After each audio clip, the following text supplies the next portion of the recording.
Hello and welcome to True Crime Rocket Science, the most authentic voice in true crime. In this episode, we're going to deal with a vital clue we all missed. Bear in mind, 16 people were in the church when Halyna Hutchins was shot, 8 visible in the last photo and another 8 off camera. The crew complement for Rust was 90. It may sound like a lot, but the average number of crew credits in the top 1,000 films of around about the last decade was 588. The problem inside the church from a true crime perspective and from a safety perspective was that there were too many people inside a small, unsafe space. But more broadly, the problem outside the church in terms of the production in general was that there weren't enough people, and the people they did have, some of them were very young and very green. How did the green people, the teenagers and 20-somethings, get along with 50 and 60-somethings, the veterans? We've dealt with the text Hannah sent Seth Kenny of PDQ Arm and Prop after Sarah's accidental discharge. We've also dealt with the chaotic lead-up to the first day of shooting on October 6th. Now we want to deal with some of the issues related to the armorer besides the accidental discharges. And I also want to look at the vital clue that we all missed.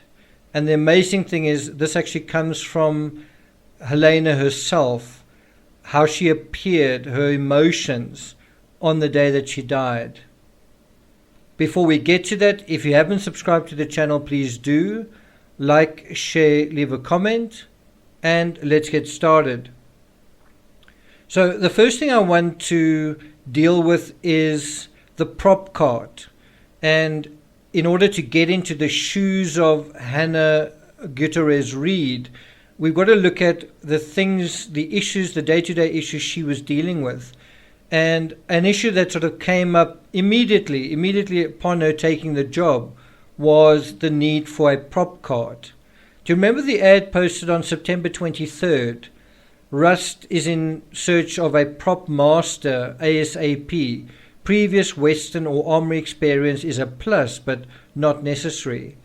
Well, so when the production decided to hire Hannah, they were getting someone who met that description, someone who was green. Technically, Hannah had very little experience, although she could claim kudos via her dad and being around the block on film sets. But that's a little like being hired to drive a taxi because your dad drives a bus. It doesn't mean you can drive. The real question is, what can you do? What do you know? And what have you done? According to the LA Times, quote, in a September podcast interview, Gutierrez-Reed said her father showed her how to load blanks into guns and took her from being completely green and taught me everything. Those are her own words. She described herself as completely green and that she had to be taught everything. Now, I think it's unclear when this process started of being where she considers herself completely green and being taught everything. But one wonders whether it was this year. Hannah, like Sarah, had communicated she felt out of her depth and was new to the job and felt she wasn't ready. Yeah, sure. But how did this greenness actually play out on set? And so, once again, we go back to the LA Times for the answer. Quote, Gutierrez-Reed complained to production managers about the lack of a dedicated cart for her guns and the ammunition. Experienced prop handlers typically have their own kit with equipment that they've amassed over the years. Gutierrez-Reed begged the production office for a cart, according to a source familiar with the matter, and Rust Production Office internal communications, which were shared with the Times. End quote. Now, you may still be wondering, why on earth does somebody need a prop cart?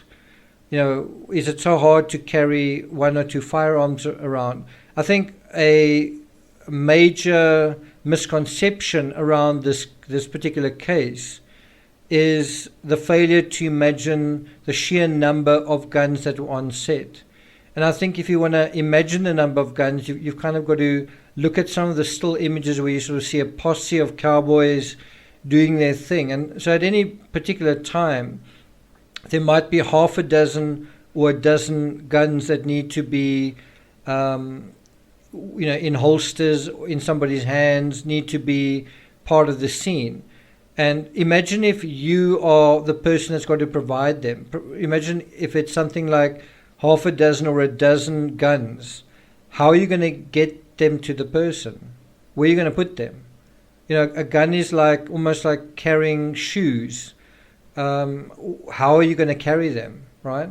And that is why she felt that she needed a prop cart. And it's not just for the guns, it's also for other things, holsters, belts probably, and also the blanks, right? I think the absence of a prop cart is the reality of hiring someone where you say previous Western or Armory experience is a plus, but not necessary. Suddenly you find, oh, well, you really need this, right? And I think it's like hiring a construction worker who's got no tools. So now you're hiring someone with no experience. Well, you're now going to have to kit them out. They don't know what they don't need. They don't know what they need.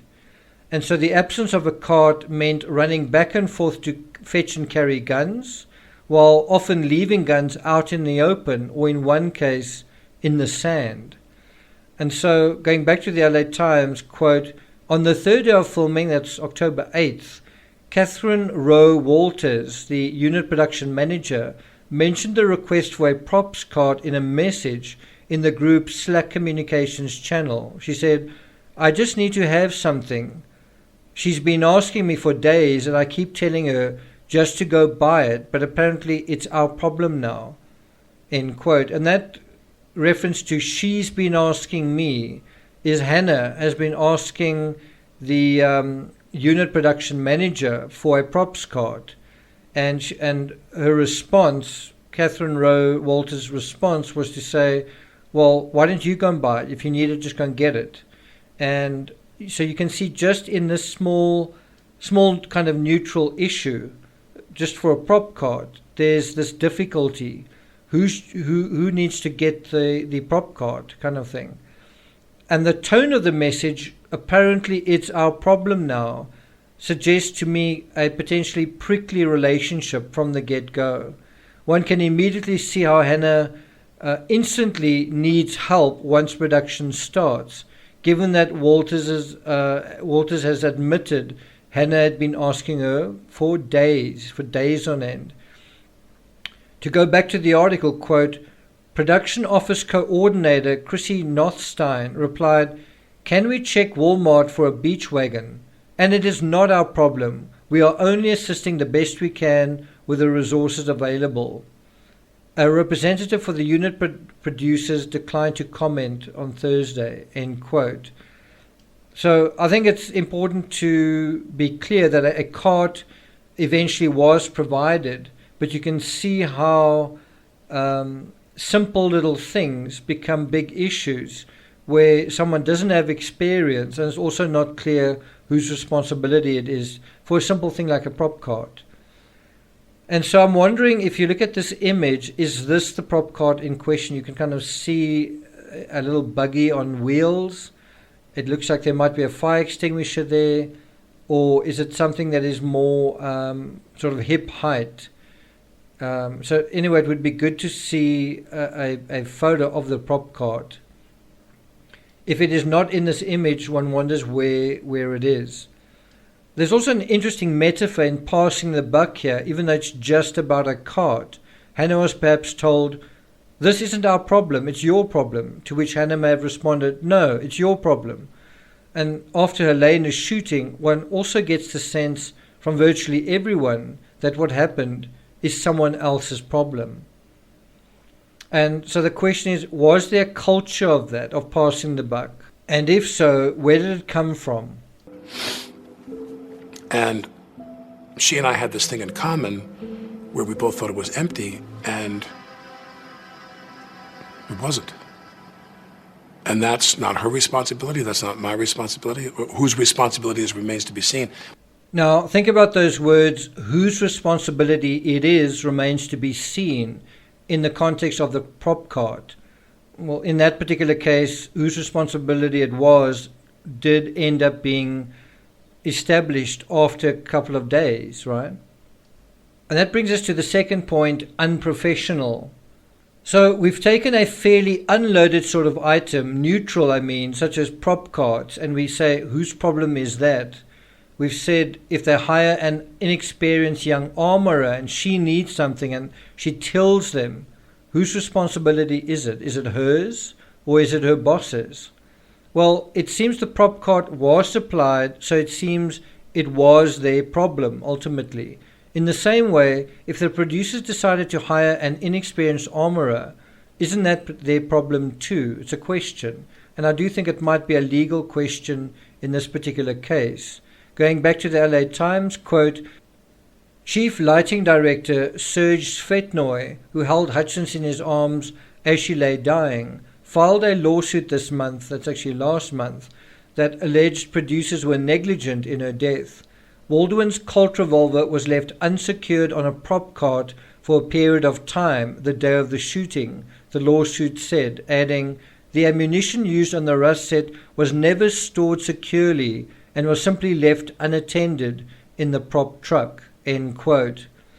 Personally, I don't see any kind of conspiracy. I don't see a scenario where some shadowy third party snuck in and hoped and counted on Baldwin not only pulling the trigger in the scene after lunch, but sort of directing it at someone in particular. I mean, how did they know that he was going to direct it at someone and that it would be life-threatening? What I do see is the need to keep these weapons secured in order to avoid precisely this line of speculation, because it's possible. Something like that is possible. Is it probable, though? Far more significant to my mind is the loosey-goosey approach to these weapons, and I think it was Luber's email.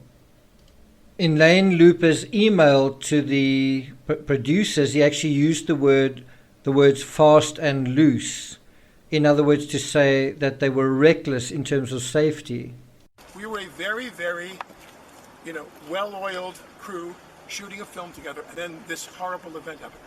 So was there a loosey-goosey, fast and loose approach to safety and then also to the weapons, leaving them unattended? And who knows if the gun was being loaded, was it left unattended for lunch and then loaded again? But this casual approach is exactly how and why so-called accidents happen. When it comes to things that can kill people, and this includes swimming pools for young children, guns, yes, but also everyday things like driving a car or crossing a road, it's important to pay attention. It's important to be disciplined and to be vigilant. It doesn't feel like there was nearly enough vigilance around these weapons or around safety or around the people responsible for it. And if the armorer isn't safe enough, isn't vigilant, who is responsible for that? Going back to the LA Times article, quote, at a news conference, Svetnoy said he saw Gutierrez Reed carry guns under her belt. The gaffer also said that a few days before Hutchins' shooting, he saw guns left unattended in the sand between film takes, and that he reported the incident to Gutierrez Reed's assistant, and I think that would be Sarah Zachary, end quote. It's unfortunate Sarge didn't escalate the matter to someone beyond Sarah. According to Sarah's lawyer, Sarah did not supervise Hannah in her armory duties. Even so, she was her boss. But as we've established, there appears to have been a reluctance to acknowledge or report mishaps, and this appears to be due to a culture of rushing, of trying to stick to a schedule that some might describe just that, trying to stick to a schedule no matter what, as reckless. And that brings us to the third point. Halyna was tearful on the day of her death, and this, I believe, is a vital clue that we've all missed. Other things were reckless too, perhaps such as the way that the crew dealt with crew. And I think Halyna was tearful because of exactly this. One aspect that, as I say, feels very underestimated, very overlooked to me, is the cohesiveness of the crew in general. Were they a team? Were they one big happy family? or were they like an instant mixed family, forced to get along? We were a very, very, well-oiled crew shooting a film together, and then this horrible event happened. But we know that as soon as halfway through the shooting schedule, half a dozen of the crew were griping and unhappy and were sent packing as a result. So were they really such a well-oiled machine? It feels a little merciless and mercenary, if you asked me, and I think their concerns about hotel accommodation were justified. And once again, we get quite a good, concise, clear feeling about the hotel from the LA Times. Quote, "Shooting began on October 6th, and members of the low-budget film said they had been promised the production would pay for their hotel rooms in Santa Fe.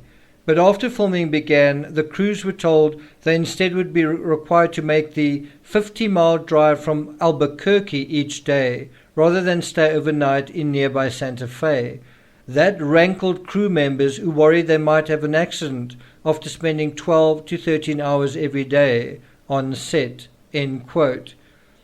If you think about it, the producers appeared to renege on their commitment, and it was only halfway through, after getting through about half of their heavy load of work on the production, that the crew clearly found they couldn't handle the workload, they couldn't handle the situation.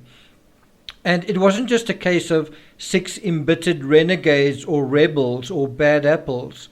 The unhappy crew members were friends of Halyna's. In fact, because they were kicked off the set, Halyna was upset on the morning of the day that she died. Though hard-working, she was also soft-hearted and sensitive. And so we go back to the article, quote, "Hutchins had been advocating for safer conditions for her team and was tearful when the camera crew left," said one crew member who was on the set. She said, "I feel like I'm losing my best friends," recalled one of the workers, end quote. One of those workers was lead camera operator Lane Looper. It's also important to stress that the crew who left were camera crew, and Halyna was a cinematographer. She was working on the cameras too. So it was her partners, her friends, her co-workers. It just meant her life had gotten harder, a lot harder and lonelier, and the production tougher to execute because of this no-nonsense approach to her co-workers. But again, if you ask me, weren't the producers full of nonsense? Weren't the producers tolerating all sorts of nonsense and just wouldn't abide outright complaints? It's a question. That brings us to the fourth point, the fifth wheel. In the previous video, we saw our production managers advertised and attempted to recruit several experienced individuals without success. Some, if not all, balked at the idea of wearing several hats, for example, serving as both prop master and armorer. Ironically, despite apparently solving this impasse by hiring a prop master in Sarah Zachary and an armorer and prop assistant in Hannah Gutierrez-Reed, the call sheet production records nevertheless lists a third individual, 19-year-old Nicole Montoya, Sarah's fiancée's sister, as a key prop assistant. Nicole, as mentioned earlier, as also mentioned in a previous video, had previously only worked at Dion's Pizza. Going to the article, quote, "Wagoner, Zachary's lawyer, said several times that Gutierrez-Reed served as both prop master and armorer, didn't work out, and an additional props assistant was brought in because of this. However, he later clarified in a written statement that Gutierrez-Reed was never actually removed from helping or doing prop assistant work with Sarah," end quote. We were a very, very, well-oiled crew shooting a film together, and then this horrible event happened. In terms of the armorers and their duties, do you see how confusing it is? What was the hierarchy? What was the pecking order in terms of the production? Who reported to whom? And who was responsible for what? Not only was there confusion, I think, about the job itself and about protocols, but also, as I say, who reported to whom and who assisted whom. And what was the dynamic, for example, between Nicole and Hannah? And if you're new and unsure of your job and unacceptable things happen, as a newbie, are you going to have the confidence to report it, or are you going to worry that that's a reflection of your lack of know-how? Or are you going to sort of give in to this culture of, let's just keep things moving forward, let's keep the train going, right? I think the critical question is whether costs were cut at the expense of safety and security. When Baldwin was asked this question on ABC, he seemed to hedge a little. In my opinion, no, because I did not observe any safety or security issues at all in the time I was there. In his opinion, he did not observe, or he didn't know about? Didn't he know about any of the accidental discharges, not even the 2 from his own stunt double? Didn't he know why the crew bugged out on the day of the shooting? Did he not ask about it? Did somebody not tell him about it? Then we go to the 5th point, a closer look at Seth Kenney. And he's the proprietor of the prop company. One area that makes the legal narrative, I think, murky and difficult is Seth Kenney's role as a sort of unofficial mentor. If Seth gave the youngsters bad advice, is that the fault of the production?